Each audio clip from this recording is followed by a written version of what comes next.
Hello everyone, मैं वंदना गर्ग आप सबका स्वागत करती हूँ अपने यूट्यूब चैनल वीजी एजुकेशन पे।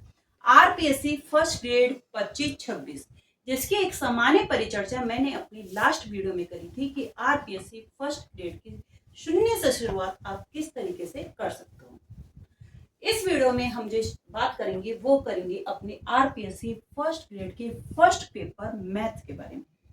सबसे पहले हम जो स्टार्ट कर रहे हैं वो फर्स्ट पेपर मैथ के बारे में कर रहे हैं, क्योंकि मैथ से सबसे ज्यादा बच्चों को डर लगता है।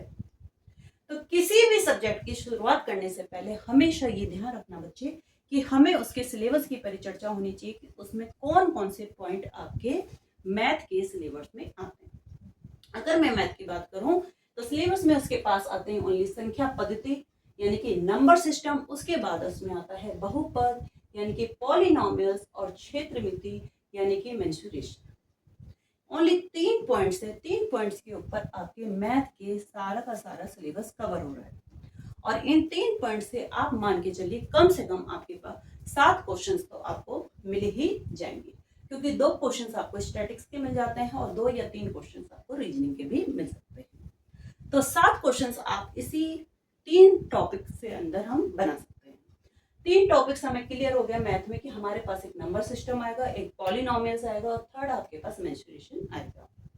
इसके बाद हम बात करेंगे कि इसके अंदर जो आपके पास सब टॉपिक है यानी कि डिटेल परिचर्चा इन टॉपिक्स के अंदर क्या हो सकती है, हम इसकी परिचर्चा करेंगे। मैं सबसे पहले जो स्टार्ट करूंगी बहुपद यानी कि पॉलिनोमियल्स। तो पॉलिनोमियल्स में कौन कौन से पॉइंट्स हम कवर करते हैं पहले वो देखिए आपके सिलेबस में क्या क्या है। फर्स्ट है आपके पास बीजीय व्यंजक यानी कि अलजेब्रिक एक्सप्रेशन। उसके बाद मैं बात करूंगी कि बहुपद किसको कहते हैं, पॉलिनोमियल्स आप किसको कहते हैं, बहुपद के शून्यंक यानी कि जीरोस ऑफ द पॉलिनोमियल्स। इसके बाद नंबर 4 शून्यंकों और गुणांकों के मध्य संबंध, रिलेशनशिप बिटवीन जीरोस और कोएफिशिएंट ऑफ पॉलिनोमियल्स। बहुपद के लिए विभाजन एल्गोरिथम यानी कि डिवीजन एल्गोरिथम ऑफ पॉलिनोमियल्स। 2 चरों वाले रेखीय समीकरण युग्म का हल यानी कि solution of pair of linear equation in 2 variable. ठीक है, तो आपके पास जो पॉइंट्स है कितने पॉइंट्स हुए, number 1, number 2, number 3, number 4 and number 5 और नंबर 6 पॉइंट्स आपके पास हुए। तो इन 6 पॉइंट्स के ऊपर ही आपका पूरा का पूरा पॉलिनोमियल्स आपके पास कवर होता है। अब ये तो मैंने आपकी बात करी है केवल सिलेबस की। अब हम बात करेंगे सबसे पहले बीजीय व्यंजक, उसके बाद बहुपद क्या होता है, एक एक टॉपिक के ऊपर हम परिचर्चा करेंगे।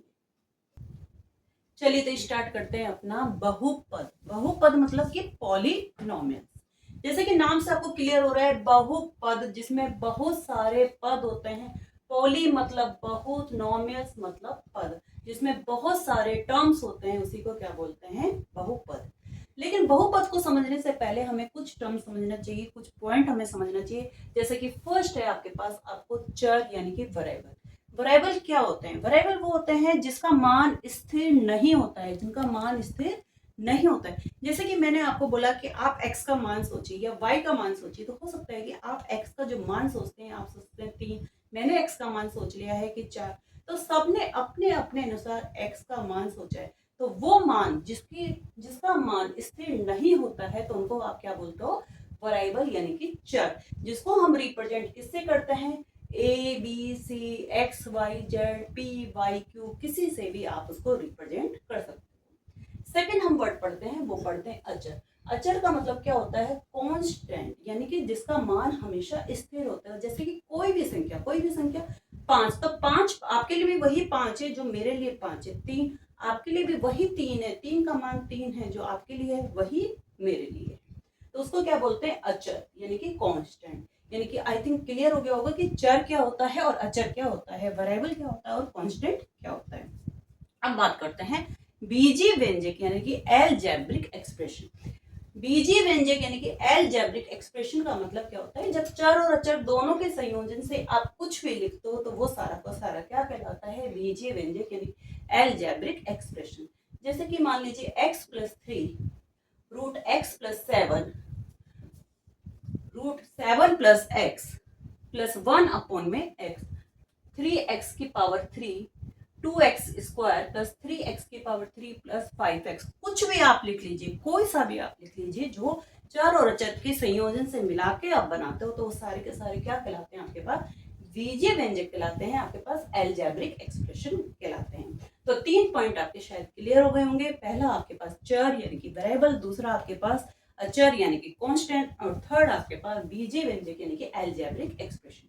अब सबसे पहले हम बात करेंगे टर्म्स की। यानी अब जो अगला पॉइंट है अपने पास पद यानी कि टर्म्स। टर्म्स क्या होते हैं? बीजीय व्यंजक को हम पदों यानी कि टर्म्स या गुणनखंड यानी कि फैक्टर के रूप में भी लिख सकते हैं। अभी क्या होते हैं टर्म्स, क्या होते हैं फैक्टर, वो मैं आपको बताती हूँ।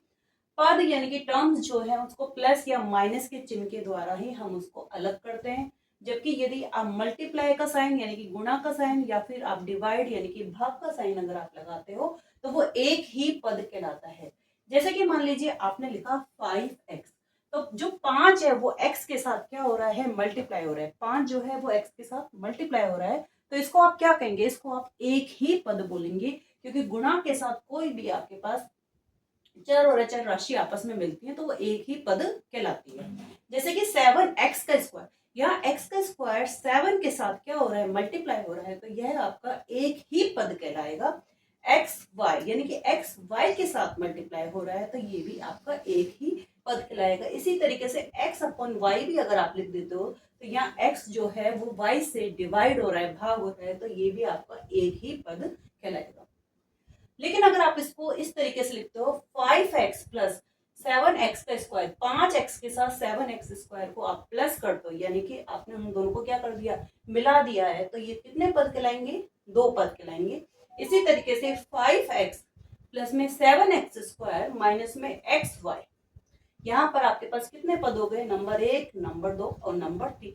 यानी कि क्लियर सी बात है कि प्लस और माइनस के द्वारा ही पदों को हम जानते हैं कि ये कितने पद वाला है। ये 1 पद वाला है, ये 1 पद वाले हैं, ये 2 पद वाले हैं और ये 3 पद वाले हैं। अब इसके बाद ये सारी परिचर्चा जो हमारी सामान्य परिचर्चा पूरी हो गई है। बीजीय व्यंजक क्या होते हैं, चर अचर क्या होते हैं, टर्म्स क्या हो गए, ये क्लियर होने के बाद हम बात करेंगे बहुपद की यानी कि पॉलिनोमियल। यहाँ तक की बात जो हमने कर ली थी बहुपद, लेकिन अब हमें पहचान करना है कि बहुपद है क्या एक्चुअल में। कि आप सारे के सारे बीजीय व्यंजक तो आपने देख लिया कि सारे के सारे जिसको आप चर और अचर के संयोजन से आप जो भी बना रहे हो उन सबको आप अलजेब्रिक एक्सप्रेशन यानी कि बीजीय व्यंजक कहते हैं। लेकिन सारे के सारे बीजीय व्यंजक बेटा बहुपद नहीं कहलाते, पॉलिनोमियल्स नहीं कहलाते। बहुपद होने के लिए एक बात हमेशा ध्यान रखना, जो आपके लिए महत्वपूर्ण जो शर्त है यानी कि आवश्यक शर्त है, इसको आप मोस्ट में ध्यान रख लीजिएगा कि मोस्ट क्या है आपके पास, आवश्यक शर्त क्या है कि किसी भी बीजीय व्यंजक के बहुपद यानी कि पॉलिनोमियल्स होने के लिए जो उसकी पावर होती है, उसकी घात होती है, वो हमेशा एक धनात्मक पूर्णांक होती है, यानी कि पूर्ण संख्या होती है। 0, 1, 2, 3, 4, 5 इस तरीके की एक पॉजिटिव इंटीजर्स होता है, यानी कि एक होल नंबर होता है जिसे हम गैर ऋणात्मक पूर्णांक भी कहते हैं।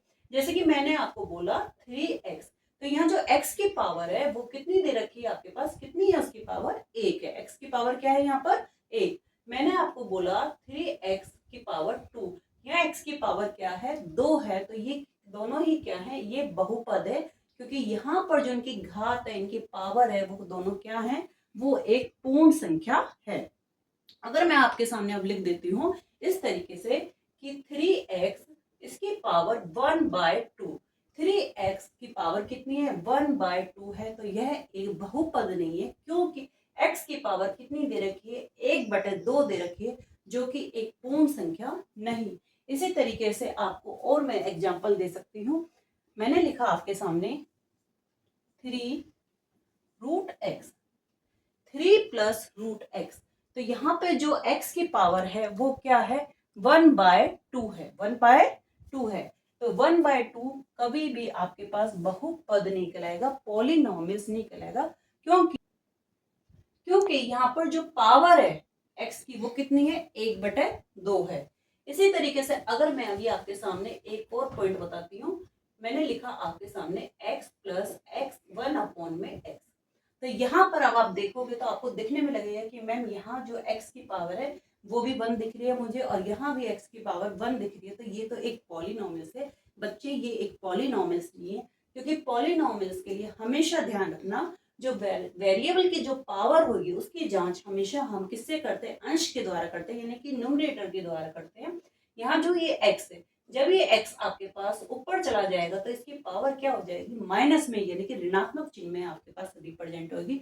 यहाँ x की पावर क्या होगी, माइनस होगी, जबकि इस x की पावर क्या है, 1 है, पॉजिटिव है, लेकिन ये x की पावर क्या है, माइनस में है, नेगेटिव हो जाएगी, इसलिए ये एक क्या है, बहुपद नहीं है।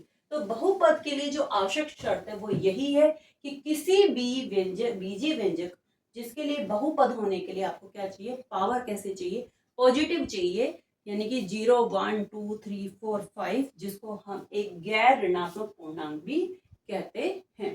तो आई होप आपको यहाँ पे बहुपद यानी कि पॉलिनोमियल समझ में आ गया है।